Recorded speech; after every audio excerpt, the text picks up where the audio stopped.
नमस्कार दोस्तों। जैसा कि आपको पता है 11 अगस्त को राजस्थान एलडीसी के एग्ज़ाम है दोस्तों। आज से हम मॉडल पेपर नंबर फर्स्ट शुरू कर रहे हैं आपकी तैयारी को और मजबूत करने के लिए। तो दोस्तों शुरू करते हैं आज का और अपना पहला मॉडल पेपर नंबर। तो दोस्तों पहला प्रश्न है, क्या है पहला प्रश्न, दिए गए कथन में से कौन सा कथन राजस्थान के संदर्भ में सही नहीं है। ऑप्शन आपके सामने दे रखे हैं, आपको इसका सही आंसर बताना है दोस्तों। फटाफट हम सारे सवालों का आंसर देखेंगे। तो पहला ऑप्शन हो जाएगा दोस्तों, राजस्थान का क्षेत्रफल भारत के कुल क्षेत्रफल का 10.4% है। ऑप्शन नंबर दूसरा क्या है कि राजस्थान की साक्षरता 52.12% है। ऑप्शन नंबर तीसरा, राजस्थान में पति 1000 पुरुषों पे कितने 1000 पुरुष पे 928 महिलाएं हैं। ऑप्शन नंबर चार, गलोटी कबाब और गाटिया राजस्थान के प्रसिद्ध व्यंजन है। ऑप्शन नंबर पाँच क्या है, जो ब्रिटिश राज है, ब्रिटिश राज में राजस्थान का पुराना नाम क्या था, राजपुताना था। दोस्तों आपके सामने कथन दे रखे हैं, विकल्प दे रखे हैं, सही उत्तर का आपको चयन कर बताना है दोस्तों। फटाफट इसका सही आंसर बता दो हमें, क्या होगा इसका सही आंसर। जितना जल्दी हो दोस्तों कमेंट करके बताए दोस्तों। प्रश्न नंबर पहले प्रश्न का सही आंसर क्या होगा दोस्तों, फटाफट इसका सही आंसर बता दो, क्या होगा पहले प्रश्न का आंसर। तो बढ़ते हैं हम इसका सॉल्यूशन की तरफ। तो दोस्तों जैसा हमें पता है, जो राजस्थान का क्षेत्रफल है वह भारत के कुल क्षेत्रफल का 10.4% है। तो ऑप्शन जो एक है वह बिल्कुल सही हो जाएगा। ऑप्शन एक क्या हो जाएगा, जो ऑप्शन एक है, ऑप्शन एक क्या हो जाएगा, जो ऑप्शन एक है वो बिल्कुल सही हो जाएगा। ऑप्शन दो, राजस्थान की जो साक्षरता है, राजस्थान की साक्षरता कितनी है 52.12%। नहीं दोस्तों, ये हो जाएगा अपने गलत हो जाएगा। जो राजस्थान की साक्षरता है वो कितनी हो जाएगी 66.1% हो जाएगा दोस्तों। ये आंकड़ा आपको याद रखना दोस्तों, इंपॉर्टेंट है एग्जाम की दृष्टि से। एग्जाम की दृष्टि से इंपॉर्टेंट है कि जो राजस्थान की साक्षरता दर है, साक्षरता दर कितनी 66.1% है। इसी में ही अगर दोस्तों आपसे पूछे एग्जाम में कि शहरी साक्षरता कितनी है, शहरी साक्षरता कितनी है, तो कितनी हो जाएगी 69.7% है। अगर भाई ग्रामीण की पूछी हो आपसे, ग्रामीण की साक्षरता कितनी है, तो ग्रामीण की हो जाएगी दोस्तों 61.4% हो जाएगी दोस्तों। आंकड़े दोस्तों इंपॉर्टेंट है, ये आंकड़े पूछे जाते हैं एग्जाम में, आंकड़े आप याद रखना। अगला ऑप्शन, राजस्थान में पति 1000 पुरुषों पर महिलाओं की संख्या 928 है। बिल्कुल सही बात है दोस्तों, 1000 पुरुष पे कितनी 928 महिलाएं हैं दोस्तों। ऑप्शन नंबर तीसरा भी बिल्कुल सही है। ऑप्शन नंबर चार, जो गलौटी कबाब हैं और गाटिया हैं ये राजस्थान के प्रसिद्ध व्यंजन है। नहीं दोस्तों, राजस्थान के व्यंजन नहीं है, ये ऑप्शन हो जाएगा दोस्तों गलत। पांचवा ऑप्शन, ब्रिटिश राज्य में राजस्थान का पुराना नाम क्या था, राजपुताना था। बिल्कुल सही हो जाएगा दोस्तों। तो हमारा सही कथन अगर बात करें दोस्तों, सही कथन आपसे पूछा है एग्जाम में, तो सही कथन क्या हो जाएगा, सही कथन है 1, 3 और 4। 1, 3 और 5 हो जाएगा दोस्तों, 1, 3 और 5। लेकिन आपसे क्या पूछा है दोस्तों, यहाँ पर गलत कथन पूछे, आपसे क्या पूछा है एग्जाम में, गलत। तो गलत क्या हो जाएगा, ऑप्शन नंबर दूसरा और ऑप्शन नंबर 4। तो आपको 2 और 4 देखने दोस्तों, तो केवल 2 और 4 ऑप्शन नंबर डी में दोस्तों। तो जिन लोगों का ऑप्शन डी आ रहा है उनका बिल्कुल सही हो जाएगा, केवल 2 और 4। अगला प्रश्न, प्रश्न नंबर 2। फटाफट प्रश्न नंबर 2 हम पढ़ लेते हैं और इसका आंसर आपको बताना है। अनूपगढ़ को किन जिलों से अलग कर एक नया जिला बनाया गया है। कमेंट करके बताएं कि अनूपगढ़ को किन जिलों से अलग कर एक नया जिला बनाया गया है। हनुमानगढ़ व श्रीगंगानगर से, बीकानेर व श्रीगंगानगर से, हनुमानगढ़ व चूरू से, या बीकानेर व चूरू से। कमेंट करके बता दो, फटाफट इसका सही आंसर बता दो। वेट कर रहे दोस्तों, हम इंतजार कर रहे हैं आपके आंसर का कि अनूपगढ़ को किन जिलों से अलग कर एक नया जिला बनाया गया है। अगर आपको आंसर आता है तो कमेंट करके बताएं, जल्दी से जल्दी इस प्रश्न का आंसर बताएं दोस्तों, क्या होगा इसका सही आंसर, क्या होगा। हनुमानगढ़ व श्री गंगानगर, बीकानेर व गंगानगर, हनुमानगढ़ व चूरू, या बीकानेर व चूरू। बात करी जाए दोस्तों अनूपगढ़ की, अपन बात करें, जो अनूपगढ़ जिला है दोस्तों, अनूपगढ़ जिला यह किससे बना है, यह बीकानेर प्लस गंगानगर, बीकानेर और गंगानगर की तहसीलों से मिलकर एक नया जिला बना है। कौन सा, अनूपगढ़। तो सही आंसर है बीकानेर और गंगानगर। ऑप्शन में जो बीकानेर और गंगानगर है वो बिल्कुल सही हो जाएगा। तो बीकानेर और गंगानगर कौन से ऑप्शन में आ रहा है, ऑप्शन नंबर बी में आ रहा है। तो ऑप्शन नंबर बी इसका बिल्कुल लॉक हो जाएगा, आंसर सही हो जाएगा। बीकानेर व गंगानगर इसका करेक्ट 100% सही आंसर हो जाएगा, बीकानेर और गंगानगर। जिन लोगों का ऑप्शन नंबर बी आ रहा है बिल्कुल सही हो जाएगा। प्रश्न नंबर तीसरा, प्रश्न नंबर 3 क्या है? भील और गरासिया जनजाति है जो मध्य माही बेसिन में स्थानांतरित खेती का व्यवसाय करती है, उन्हें उस खेती को किस नाम से जाना जाता है? प्रश्न नंबर 3, प्रश्न नंबर 3 क्या है? जो भील और गरासिया जनजाति है वह मध्य माही बेसिन डूंगरपुर, बांसवाड़ा और प्रतापगढ़ में है। कहाँ पर है मध्य माही बेसिन? डूंगरपुर, बांसवाड़ा और प्रतापगढ़ में है। वहाँ पर जो यह जनजाति जो व्यवसाय करती है, जो खेती करती है, उसे किस नाम से जाना जाता है? हाड़ौती, वागड़, वालरा या जामरी? किस नाम से जाना जाता है? तो दोस्तों उसे वालरा के नाम से जाना जाता है। जिन दोस्तों का ऑप्शन नंबर सी आ रहा है वालरा, वो बिल्कुल सही हो जाएगा। इसका सही आंसर हो जाएगा वालरा। तो प्रश्न नंबर तीसरा का सही आंसर है ऑप्शन नंबर सी वालरा।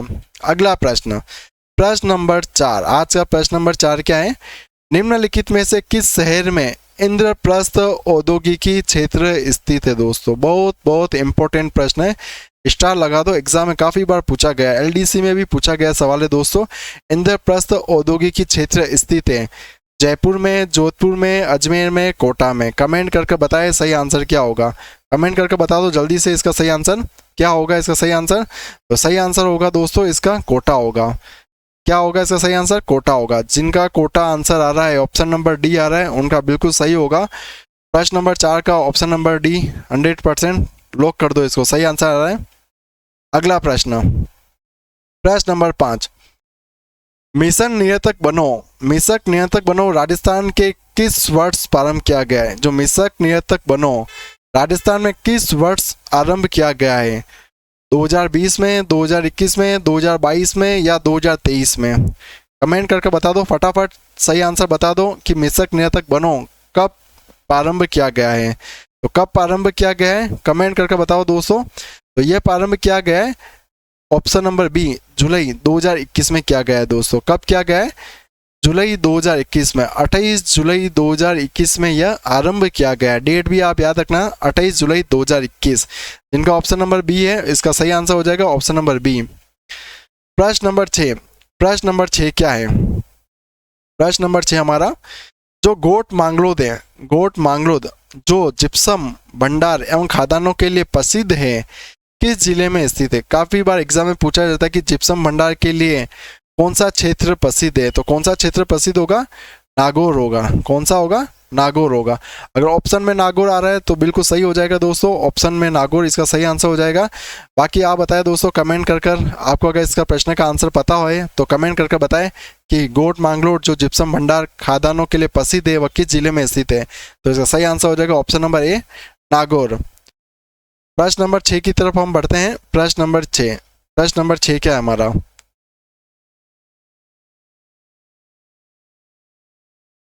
प्रश्न नंबर 7। अगला प्रश्न है, राजस्थान में काला खूटा और लिलवानी और नारदिया तिमिया मोरी किस खनिज के उत्पादक के लिए प्रसिद्ध है? दोस्तों राजस्थान में जो काला खूटा, लिलवानी, नारदिया, तिमिया मोरी किस खनिज के लिए प्रसिद्ध है? मैग्नीज, टंगस्टन, तांबा या लोहा? कमेंट करके बता दो अगर आपको इसका आंसर पता है तो दोस्तों। अगर आपको इसका आंसर पता है तो कमेंट कर फटाफट इसका सही आंसर बता दो, क्योंकि एग्जाम आपके बहुत नज़दीक है। 11 अगस्त को आपके एग्जाम है और आपकी तैयारी को आपको परखना है दोस्तों। कमेंट करके बताएं इसका सही आंसर क्या है दोस्तों। मात्र 1 महीना ही आपके पास पड़ा है, 1 महीने के आसपास आपके पास टाइम पड़ा है और आपकी तैयारी आपको बताने की आपकी तैयारी कैसी है। कमेंट करके फटाफट इसका सही आंसर बता दो। प्रश्न नंबर 7 का क्या हो जाएगा? मैग्नीज, टंगस्टन, तांबा या लोहा? तो सही आंसर हो जाएगा, सही आंसर बता दो क्या हो जाएगा इसका सही आंसर। तो इसका सही आंसर हो जाएगा ऑप्शन नंबर ए मैग्नीज हो जाएगा। क्या हो जाएगा? मैग्नीज इसका सही आंसर हो जाएगा। इसका सही आंसर हो जाएगा मैग्नीज। एक प्रश्न दोस्तों ये और पूछा जाता है, जो मैग्नीज है ये राजस्थान के काला खूटा, लिलवानी, नारदिया और तिमिया मोरी में पाया जाता है। तो ये क्षेत्र है कहाँ पर? यह क्षेत्र है बांसवाड़ा में। कौन से जिले में? बांसवाड़ा जिले में। तो बांसवाड़ा जिले में सर्वाधिक मैग्नीज पाया जाता है। प्रश्न नंबर 8, प्रश्न नंबर 8 बहुत इंपॉर्टेंट है दोस्तों। इंपॉर्टेंट लगा दो, जब भी एग्जाम में प्रश्न आता है तो हिस्ट्री में अगर जब भी एग्जाम पूछा जाता है तो ये प्रश्न इंपॉर्टेंट आता ही आता है। डबल स्टार लगा दो दोस्तों। जो हल्दी घाटी का युद्ध है, हल्दी घाटी के युद्ध को गोगुंदा का युद्ध किसने कहा है? Abul Fazal, colonel James Tod, Nizamuddin Ahmad, Abdul Qadir Badayuni ने कहा। फटाफट इसका आंसर बता दो। जब हम दोस्तों एग्जाम में हम पढ़ते हैं, एग्जाम से पहले जब हम एग्जाम में पढ़ते हैं तो हमें सबको पता होता है कि हल्दी घाटी के युद्ध को गोगुंदा का युद्ध कहा किसने कहा है। लेकिन जब हमारे सामने एग्जाम का पर्चा आता है, जब हमारे सामने एग्जाम का जब पेपर आता है, उस पेपर में हम कंफ्यूज हो जाते हैं कि गोगुंदा का युद्ध किसने कहा, क्योंकि हमारे सामने जो भी ऑप्शन होते हैं वो सारे ऑप्शन एक दूसरे से रिलेटेड होते हैं। तो हम भूल जाते हैं कि कर्नल जेम्स टोड आंसर सही है या बदायूनी सही है या अबुल फजल सही है, क्योंकि हमने पढ़ा इसका सही आंसर, लेकिन हमें एग्जाम में उस टाइम याद नहीं आता है। जल्दी जल्दी में हम क्या इसका गलत आंसर कर लेते हैं दोस्तों। तो इसी का मैं आपको एक ट्रिक बताऊंगा दोस्तों, उस ट्रिक के माध्यम से आप कभी भी एग्जाम में इसका सही गलत आंसर नहीं करोगे दोस्तों, हमेशा आपका आंसर बिल्कुल सही होगा। जैसे आपको पता है दोस्तों गोगुंदा, आपको पता है ये जो गोगुंदा है, गोगुंदा में लास्ट में क्या आ रहा है दोस्तों, आपको पता है गोगुंदा में लास्ट में आ रहा है दा। क्या आ रहा है, ये दा आ रहा है। तो दा से याद रखना दोस्तों बदायूनी, क्या है बदायूनी, यानी अब्दुल कादिर बदायूनी ने गोगुंदा का युद्ध कहा है। किसने कहा, अब्दुल कादिर बदायूनी ने। अगर कर्नल जेम्स टोड की बात करें दोस्तों, तो कर्नल जेम्स टोड ने क्या कहा है, कर्नल जेम्स टोड ने कहा है मेवाड़ की थर्मापोली कहा है। कर्नल जेम्स टोड ने क्या कहा है, मेवाड़ की थर्मोपोली, मेवाड़ की थर्मोपोली का है। ये हो जाएगा मेवाड़ की थर्मोपली। इस मेवाड़ की थर्मोपली में आपको क्या याद रखना है दोस्तों, ये ड, जो ड आ रहा है, तो कर्नल जेम्स टोड का जो लास्ट में जो ड आ रहा है क्या हो जाएगा, ये जो कर्नल जेम्स टोड का ड, ड से आप क्या याद रखोगे मेवाड़, ड से आप याद रखोगे मेवाड़, और बदायूनी से आप याद रखोगे गोगुंदा, बदायूनी से क्या याद रखोगे, गोगुंदा। बचा दोस्तों लास्ट, अब ये लास्ट ऑप्शन आप याद रख लेना दोस्तों कि लास्ट ऑप्शन किसने क्या कहा है, खमनोर का युद्ध। अब्दुल फजल ने क्या कहा है, खमनोर का युद्ध कहा है। तो ये ऑप्शन आपको याद रखना पड़ेगा। दो तो मैंने आपको याद करा दिया, तीसरा हो जाएगा खमनोर का युद्ध किसने कहा है, अब्दुल फजल ने। तो सही आंसर इसका, जिन लोगों का ऑप्शन नंबर डी आ रहा है बदायूनी, इसका सही आंसर हो जाएगा अब्दुल कादिर बदायूनी। प्रश्न नंबर 9, प्रश्न नंबर 9 क्या है, सूची 1 को सूची 2 से सुमेलित करना है और नीचे दिए गए कूट से सही उत्तर का चयन करना है दोस्तों। सूची 1 में दे रखा है पशुधन और सूची 2 में दे रखा है उससे संबंधित नस्ल दे रखी है। ऑप्शन ए में है कि भेड़, और भेड़ के सामने दे रखा है सुरती, गोवंश के सामने दे रखा है नाली, और भैंस के सामने दे रहा है बर्बरी, और बकरी के सामने दे रखा है सांचोरी। आपको बताना है कि कौन सा कथन किससे सुमेलित है दोस्तों। बात करें दोस्तों भेड़, भेड़ की नस्ल क्या हो जाएगी, भेड़ की नस्ल हो जाएगी दोस्तों नाली हो जाएगी। जो भेड़ की नस्ल है, भेड़ की क्या हो जाएगी, नाली हो जाएगी। गोवंश की हो जाएगी दोस्तों सांचोरी, गोवंश की क्या हो जाएगी, सांचोरी हो जाएगी। और वही भैंस की बात करें दोस्तों, तो भैंस की हो जाएगी सुरती। बकरी की हो जाएगी दोस्तों बर्बरी, बकरी की क्या हो जाएगी, बर्बरी। अगर आपको एक ऑप्शन भी पता हो दोस्तों तो भी इसका सही आंसर निकल सकता है। अगर हमें पता है कि भेड़, भेड़ का है दोस्तों नाली, तो हमें क्या पता है, देखो दोस्तों ऑप्शन सेकंड किस में आ रहा है, भेड़, भेड़ का आ रहा है दोस्तों नाली, तो पहला ऑप्शन और फोर्थ ऑप्शन तो बिल्कुल गलत हो जाएगा दोस्तों। अगर हमें पता है गोवंश, गोवंश का हो जाएगा सांचोरी, तो ऑप्शन 4 इसमें भी आ रहा है। अब बचते हैं भैंस, भैंस का है ऑप्शन नंबर पहला सुरती, तो इसमें क्या आ जाएगा, सुरती का ये आ जाए। तो ऑप्शन नंबर तीसरा, जिन दोस्तों को ऑप्शन नंबर सी आ रहा है, सी जिनका भी आ रहा है उनका आंसर बिल्कुल सही हो जाएगा। सी आंसर जिनका भी है उनका बिल्कुल सही हो जाएगा आंसर। तो सी ऑप्शन बिल्कुल सही है, ऑप्शन नंबर सी बिल्कुल सही है। प्रश्न नंबर 10, प्रश्न नंबर 10 क्या है आज का, और हमारा प्रश्न नंबर 10, प्रश्न नंबर 10 है, निम्न कथनों पर विचार कीजिए तथा सही उत्तर का चयन कूट की सहायता से कीजिए। आपको सही उत्तर चुनना है, सही उत्तर बताना है आपको, और कौन कौन सा आपके सामने 4 कूट दे रखे हैं और चारों कूट को आपको पढ़ना है, और चारों कूटों में से पढ़कर आपको सही कूट का चयन करना है। राजस्थान में भारत का 100% वोलेस्टोनाइट का उत्पादन होता है। बिल्कुल सही बात है दोस्तों, बिल्कुल सही हो जाएगा। जो राजस्थान है, राजस्थान में क्या होता है, जो राजस्थान में जो वोलेस्टोनाइट है, राजस्थान में जो वोलेस्टोनाइट है उसका क्या होता है, 100% उत्पादन होता है। बिल्कुल सही है। इसके साथ में आप ये भी याद रखना, एक ट्रिक है, जे और वी, जेवी से क्या हो जाएगा, जास्पर, ये हो जाएगा जेवी से जास्पर, और वी से हो जाएगा वोलेस्टोनाइट। क्या हो जाएगा, वोलेस्टोनाइट। आप ट्रिक के माध्यम से याद करेंगे तो कभी नहीं भूलोगे। इन दोनों का क्या 100% पाया जाता है। साथ में आप ये भी याद रखना, गार्नेट, गार्नेट जिसे हम तांबड़ा कहते हैं, ये भी हमारा 99 और 100% के आसपास पाया जाता है राजस्थान में। तो पहला ऑप्शन बिल्कुल सही है। दूसरा ऑप्शन, राजस्थान में जो तांबड़ा है जिसे हम गार्नेट के नाम से जाना जाता है, जो राजस्थान में 100% पाया जाता है, इसका उत्पादन सिरोही तथा पाली जिलों में होता है। यह गलत हो जाएगा दोस्तों। इसका उत्पादन होता है अपने, कहाँ पर उत्पादन होता है? इसका उत्पादन होता है हमारे टोंक में होता है। कहाँ पर होता है? टोंक में होता है। टोंक में अगर पूछे तो कहाँ पर हो जाएगा? राजमहल में। टोंक में अगर पूछे तो कहाँ हो जाएगा? राजमहल में। तो ऑप्शन नंबर दूसरा ये गलत हो जाएगा। ऑप्शन नंबर तीसरा क्या है? राजस्थान राजसमंद जिले का जो काला गुमान क्षेत्र है वह पन्ना उत्पादन के लिए प्रसिद्ध है दोस्तों। बिल्कुल सही हो जाएगा। जो काला गुमान क्षेत्र है राजसमंद में, वह पन्ना उत्पादन के लिए प्रसिद्ध है। तो ऑप्शन नंबर तीसरा भी अपने लिए सही हो जाएगा। ऑप्शन नंबर 4, जालोर जिला राज्य में ग्रेनाइट उत्पादन में अग्रणी है। यह ऑप्शन में बिल्कुल सही हो जाएगा, क्योंकि जालोर जिले को राजस्थान में कौन सी ग्रेनाइट सिटी के नाम से जाना जाता है, इसलिए राजस्थान को क्या जाना जाता है? ग्रेनाइट सिटी के नाम से जाना जाता है। ग्रेनाइट सिटी के नाम से किसे जाना जाता है? जालोर जिले को जाना जाता है। तो हमारा ऑप्शन 1, 3 और 4 बिल्कुल सही है। ऑप्शन में देख लो दोस्तों, पहला, तीसरा, चौथा जो भी आ रहा है वो सही है। जिन लोगों का पहला, तीसरा, 4 आ रहा है बिल्कुल सही हो जाएगा। 1, 3, 4, तो 1, 3, 4 आ रहा है ऑप्शन नंबर सी में। तो 1, 3, 4 बिल्कुल सही हो जाएगा। 1, 3, 4 बिल्कुल सही आंसर हो जाएगा। 1, 3, 4। अगला प्रश्न नंबर 11, पुरातत्वविद नीलरत्न बनर्जी और कैलाशनाथ दीक्षित निम्नलिखित में से किस पुरा स्थल के उत्खनन से संबंधित है? कमेंट करके बता दो फटाफट, इसका सही आंसर बता दो। प्रश्न नंबर 11 का सही आंसर आपको बताना है कि नीलरत्न बनर्जी और कैलाशनाथ दीक्षित किस उत्खनन से संबंधित है? कालीबंगा, बेराट, आहड़, गणेश्वर। फटाफट इसका सही आंसर बता दो। क्या होगा इसका सही आंसर?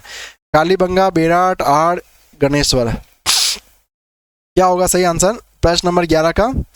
सही आंसर बता दो जल्दी से जल्दी, इसका सही आंसर बता दो प्रश्न नंबर 11 का। तो सही आंसर हो जाएगा ऑप्शन नंबर बी, बेराट। बेराट हो जाएगा, इसका सही आंसर हो जाएगा ऑप्शन नंबर बी का हो जाएगा। जिनका बी आंसर आ रहा है बेराट, बिल्कुल सही हो जाएगा प्रश्न नंबर 11 का। प्रश्न नंबर 12 क्या है? सूची 1 को सूची 2 से सुमेलित करना है तथा सूचियों को नीचे दिए गए कोड का उपयोग करके सही उत्तर का चयन करना है। आपको सूची दे रखी है, एक सूची जिसमें आपको पुस्तक का नाम दे रखा है और दूसरी सूची जिसमें आपको लेखक दे रखे हैं।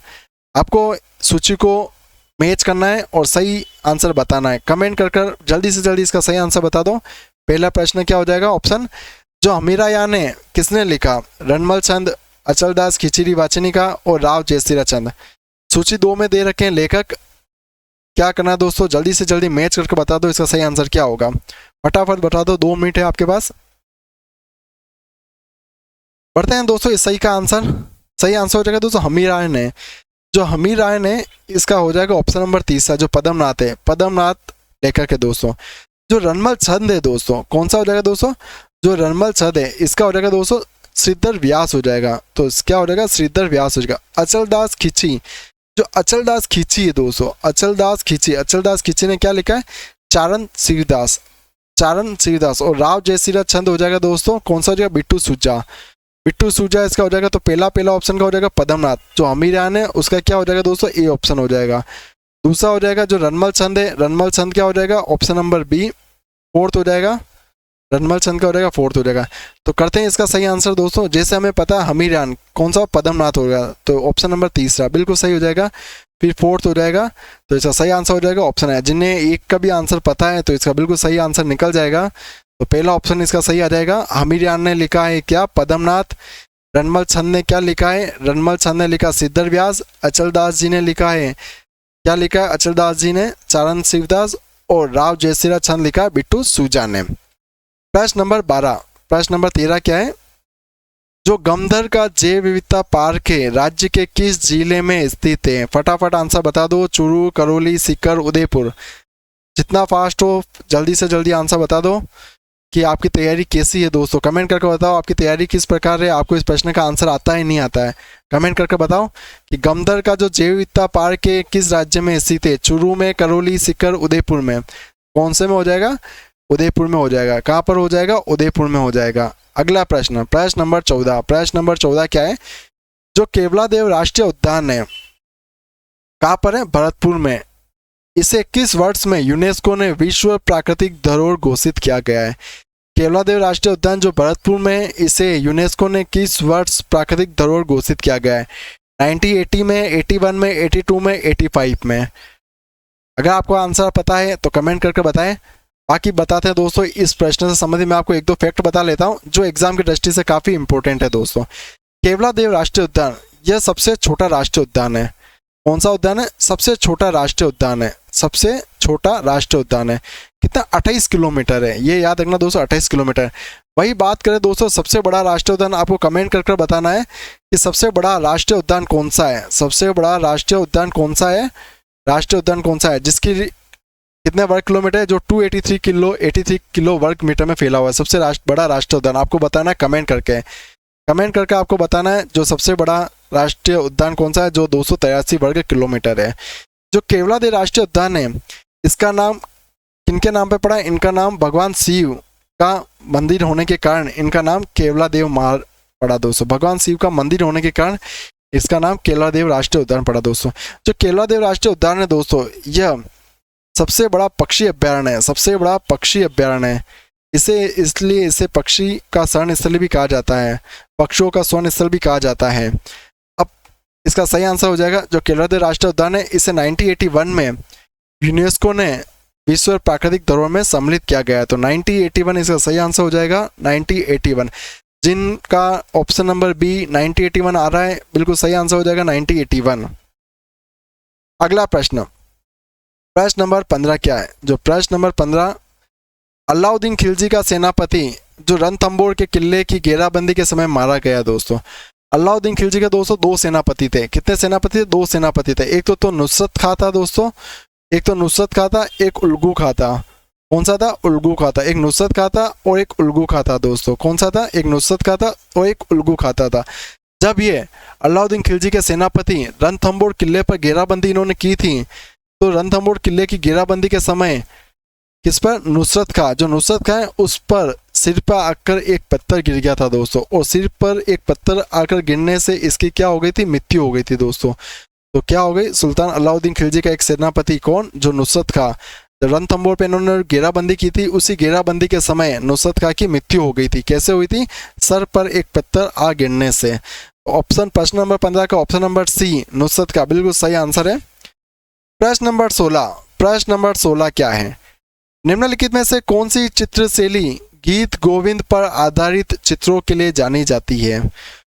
ऑप्शन है किशनगढ़, मारवाड़, मेवाड़, मेवात। फटाफट इसका सही आंसर बता दो कि कौन सी चित्र शैली है जो गीत गोविंद पर आधारित चित्रों के लिए जानी जाती है? किशनगढ़, मारवाड़, मेवाड़ या मेवात? कौन सी हो जाएगी? तो ऐसा गीत गोविंद के लिए जानी जाती है ऑप्शन सी मेवाड़। जिन लोगों का मेवाड़ आ रहा है बिल्कुल सही हो जाएगा, ऑप्शन सी मेवाड़ इसका सही आंसर निकल कर आ रहा है। प्रश्न नंबर 17, 2011 की जनगणना के अनुसार राजस्थान के शहरी क्षेत्रों में महिला साक्षरता दर कितनी है? महिला साक्षरता दर की पूछे दोस्तों। अगर राजस्थान की साक्षरता पूछी तो 66.11% है। कितनी है? 66.11%। जिसमें शहरी की साक्षरता दर कितनी है? 79% है। और ग्रामीण की साक्षरता दर कितनी है दोस्तों? जो ग्रामीण की साक्षरता दर है 61.4% है। कितनी है? 61.4% है। और जो शहरी की क्षेत्रफल की वो है 79.7% है। कितनी है? 79.7% है। 79.7% है। अब प्रश्न में आपसे पूछा कि 2011 की जनगणना के अनुसार राजस्थान के शहरी क्षेत्रों में महिला साक्षरता पूछी है, तो महिला साक्षरता कितनी होगी? कितनी हो जाएगी? जल्दी से जल्दी इसका आंसर बता दो दोस्तों, क्या होगी महिला साक्षरता? महिला साक्षरता आपको इसका बताना है। तो महिला साक्षरता हो जाएगा दोस्तों